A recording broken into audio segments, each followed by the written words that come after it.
Kami na Jel! Pinuri ng acting PNP Chief, Police Lieutenant General Jose Melencio Nartates Jr. ang naging mapayapang pagtugon aray sa mga biglaang anti-administration rally nitong weekend. Sa flag raising ceremony sa Camp Crame ngayong umaga, sinabi ni Nartates na 2,000 pulis ang tumapat sa nasa 200 lamang namang katao sa 5 lokasyon sa Metro Manila kahapon. Kabilang dito ang aktibidad ng ilang Duterte supporters sa Malati, Maynila at ang pagtitipo ng ilang namang anti-Marcos sa paligid ng Forbes Park sa Makati kagabi. Nagpunta pa nga sa lokasyon ng ilang personality gaya ng instigador, si Cavite Port District Congressman Kiko Barsaga at singer-lawyer na si Jamie Bondoc.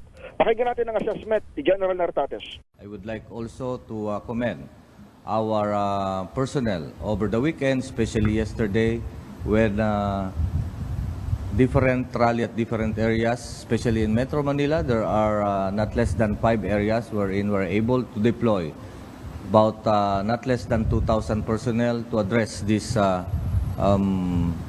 about 200 in different locations yesterday. Ginit ng PNP, walang permit itong pagsugod ng grupo lalo sa Forbes Park. Bukod sa biglaang rally nitong weekend, nakalerto naman ang pulisya sa mga White Ribbon Friday protest hanggang sa sumapit ang November 30 o itong Bonifacio Day Rally. Ito si Edniel Parrosa, nag-uulat para sa DZRH. Una sa Pilipinas, una sa Pilipino. Thank you, Edniel!